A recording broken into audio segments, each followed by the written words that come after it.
تو بس وہی علم ہے جو تو نے ہمیں عطا کر رکھا ہے، یعنی ذکر خدا اور تسبیح الہی، اور فی الحقیقت تو ہی سب چیزوں کا جاننے والا ہے اور بڑا حکمت والا ہے۔ جب اللہ تعالیٰ نے آدم علیہ السلام کو پیدا کیا تو چونکہ اللہ تعالیٰ وجود آدم علیہ السلام کے چراغ میں روحانیت کا روغن ڈال کر اسرار الہی کی قندیل روشن فرمانا چاہتا تھا، اس لیے آدم علیہ السلام کو خلاصہ موجودات بنا کر فرشتوں کے سامنے پیش کیا اور فرمایا کہ آدم کے سامنے سجدے میں گر جاؤ۔ فرشتے اب تک رب کے لیے سجدے کرتے چلے آ رہے تھے، مگر آج کا سجدہ جداگانہ نوعیت کا تھا، گویا کہ تھا تو یہ بھی حکم الہی کے سامنے، اور اس وقت حضرت آدم علیہ السلام اور الہی تجلی گاہ کے طور پر جلوہ گر تھے۔ ان کے سامنے کیے جانے والا سجدہ بھی در حقیقت رب ہی کو سجدہ تھا، کیونکہ اس کا حکم جو تھا، مگر اب یہ سجدہ بواسطہ آدم علیہ السلام تھا۔ یہ ایک ایسا سجدہ تھا جس نے کروڑوں کے سجدے مقبول بنا دیے اور ابلیس کے کروڑوں سجدے مردود کرا دیے، لہذا حکم خداوندی ملتے ہی تمام فرشتے سجدے میں گر گئے، مگر ابلیس نے سجدہ کرنے سے انکار کر دیا۔ یہاں یہ بات قابل ذکر ہے کہ انسانوں میں بھی نافرمانی اور ظلم کا مادہ ہے، لیکن یاد رہے کہ وہ جنات کے مقابلے میں کم ہے۔ یوں سمجھنا چاہیے کہ انسان ایک ایسی مخلوق ہے جو فرشتوں اور جنات کے بیچ کی معتدل مخلوق ہے۔ حضرت آدم علیہ السلام کی تخلیق اور فرشتوں کے کلام کے بارے میں قرآن کریم میں ارشاد ہے کہ اے پیغمبر، اس وقت کا تصور کرو جب آپ کے رب نے فرشتوں سے کہا کہ میں زمین میں ایک خلیفہ بنانے والا ہوں، تو وہ کہنے لگے کیا تو اس میں ایسے شخص کو خلیفہ بنائے گا جو اس میں فساد مچائے گا اور ایک دوسرے کا خون بہائے گا، جبکہ ہم تیری حمد و ثنا کے ساتھ تسبیح و تقدیس بھی کر رہے ہیں۔ اللہ تعالیٰ نے انہیں جواب دیا کہ جو کچھ میں جانتا ہوں وہ تم نہیں جانتے۔ اس کے بعد اللہ تعالیٰ نے آدم علیہ السلام کو تمام اشیاء کے اسماء، نام و صفات خاص سمجھا دیے اور سکھا دیے، پھر ان اشیاء کو فرشتوں کے روبرو پیش کر کے ان سے کہا کہ اگر تم اپنی بات میں سچے ہو تو مجھے ان اشیاء کے نام بتا دو۔ فرشتے کہنے لگے نقص سے پاک تو تیری ہی ذات ہے، ہم تو اتنا ہی جانتے ہیں جتنا تو نے ہمیں سکھایا ہے، اور ہر چیز کو جاننے والا اور اس کی حکمت سمجھنے والا تو ہی ہے۔ اللہ تعالیٰ نے آدم علیہ السلام سے فرمایا اے آدم، ان فرشتوں کو ان اشیاء کے نام بتا دو۔ تو جب آدم علیہ السلام نے فرشتوں کو ان چیزوں کے نام بتا دیے تو اللہ تعالیٰ نے فرشتوں سے کہا کیا میں نے تمہیں یہ نہ کہا تھا کہ میں ہی آسمانوں اور زمین کی پوشیدہ باتیں جانتا ہوں،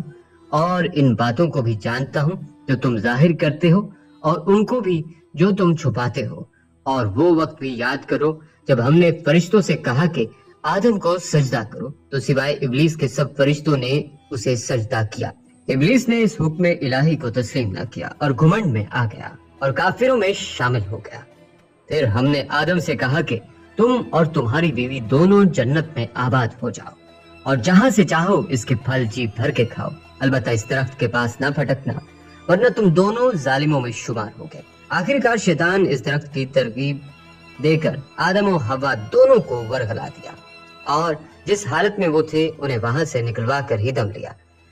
تب ہم نے کہا تم سب یہاں سے نکل جاؤ، کیونکہ تم ایک دوسرے کے دشمن ہو، اور اب تمہیں ایک معینہ وقت تک زمین میں رہنا اور گزر بسر کرنا ہے۔ پھر آدم علیہ السلام نے اپنے رب سے چند کلمات سیکھ کر توبہ کی تو اللہ تعالیٰ نے ان کی توبہ قبول کر لی۔ حضرت آدم علیہ السلام نے اپنی دعا میں یہ کلمات عرض کیے کہ اے ہمارے رب، ہم نے اپنی جانوں پر زیادتی کی، اور اگر تو نے ہماری مغفرت نہ فرمائی اور ہم پر رحم نہ فرمایا تو ضرور ہم نقصان والوں میں سے ہو جائیں گے۔ اور اس کے ساتھ حضرت عمر فاروق رضی اللہ تعالیٰ عنہ سے مروی ہے، نبی اکرم صلی اللہ علیہ وآلہ وسلم نے ارشاد فرمایا جب حضرت آدم علیہ السلام سے اجتہادی خطا ہوئی تو عرصہ دراز تک حیران و پریشان رہنے کے بعد انہوں نے بارگاہ الہی میں عرض کی اے میرے رب، مجھے محمد صلی اللہ علیہ وآلہ وسلم کے صدقے میں معاف فرما دے۔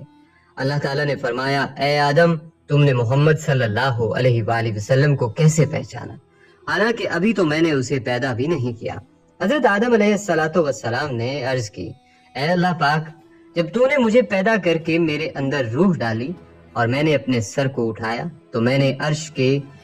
پایوں پر لا الہ الا اللہ محمد الرسول اللہ لکھا دیکھا تو میں نے جان لیا کہ تو نے اپنے نام کے ساتھ اس کا نام ملایا ہے جو تجھے تمام مخلوق میں سب سے زیادہ محبوب ہے۔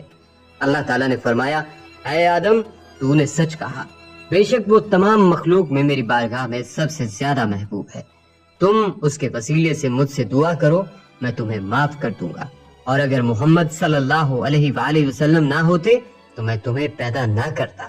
اور پھر ایک شفیق استاد کی مانند بڑی محبت سے حضرت آدم علیہ السلام کو سمجھایا کہ تمہارا گھر فی الحال یہی ہے، یہی تمہارا عارضی قیام ہے، مجھے یاد رکھنا، اور جب جب میری جانب سے میرے رسول تمہارے پاس ہدایت لے کر آئیں تو ان کی اتباع کرنا۔ تم ایسا کرو گے تو نہ تمہیں کوئی غم ہوگا نہ کوئی ملال، تم واپس اپنے اصلی گھر اور مقام یعنی جنت کو حاصل کر لو گے۔ اس قصے پر ناظرین اگر غور کریں تو بہت سی الجھنیں سلجھتی چلی جاتی ہیں۔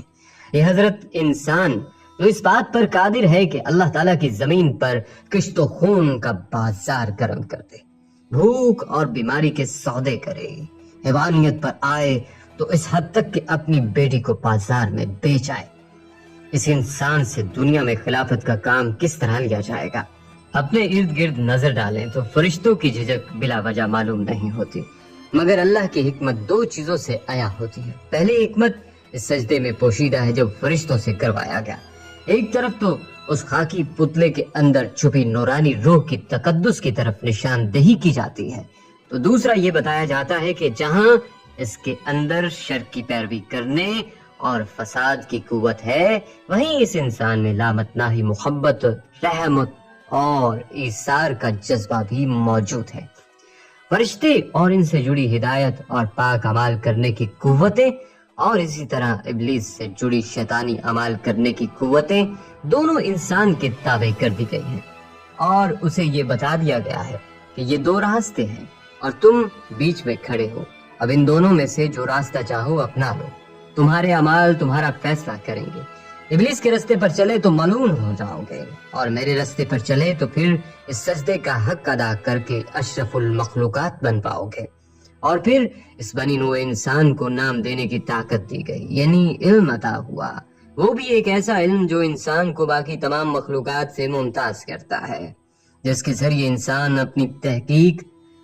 تعلیم اور تجربہ نسل در نسل آگے بڑھاتا ہے۔ اسی طرح یہ بھی واضح ہے کہ اللہ رب العزت کو معلوم تھا کہ ہمارے جد امجد اس درخت کا پھل ضرور کھائیں گے، چونکہ بارگاہ رب میں یہ اعلان تو پہلے ہی ہو چکا تھا کہ میں زمین میں اپنا نائب بنانے جا رہا ہوں۔ یہ تھوڑی کہا گیا تھا کہ میں جنت میں اپنا نائب بنا رہا ہوں۔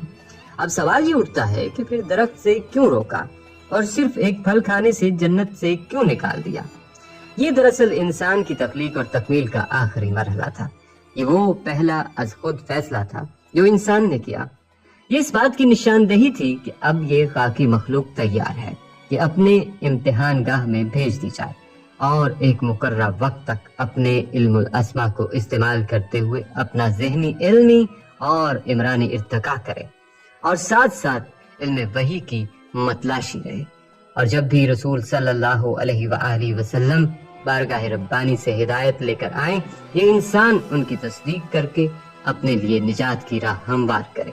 یوں انسان کو علم کا ہتھیار دے کر بھیجا، اور ساتھ ساتھ اس کی نجات سے جڑی 3 باتیں اس کے اندر سختی سے بٹھا دی گئیں۔ اول یہ کہ جنت میں وقت گزارنے کا موقع دے کر اس کے دل میں لاشعوری طور پر اس کی محبت بھر دی گئی، اور یہ بتا دیا گیا کہ یہی تمہارا اصل مقام ہے۔ اور پھر یہ جو نکالے جانے کے باعث تم اسفل سافلین ہو گئے ہو، تو وہ اپنے اعمال اور اٹھان سے اپنی کھوئی ہوئی ساکھ دوبارہ بحال کرو، اور اپنا اصل مقام دوبارہ تلاش کرو، یہی تمہارا امتحان ہے۔ پھر شیطان کی وجہ سے اس مقام کا چھننا، اس کے اندر اس بات کو بٹھایا گیا کہ شیطان میرا کھلا دشمن ہے، اس کی چال سے مجھے ہر دم ہوشیار رہنا پڑے گا۔ اور آخر میں یہ بھی سکھایا گیا ہے کہ یہ سفر یقیناً بہت لمبا اور مشکل ہوگا، تکلیف بھی ملے گی، مشکلات بھی آئیں گی، بشری کمزوری کے باعث گناہ بھی سرزد ہوں گے۔ ایسے میں کیا کرنا ہے؟ ایسے میں سارا غرور، تکبر ایک طرف رکھ کر صدق کے دل سے اللہ سے معافی مانگنی ہے اور رجوع کرنا ہے۔ اللہ ہم سب کو ان نصیحتوں پر عمل کرنے کی توفیق دے، آمین یا رب العالمین۔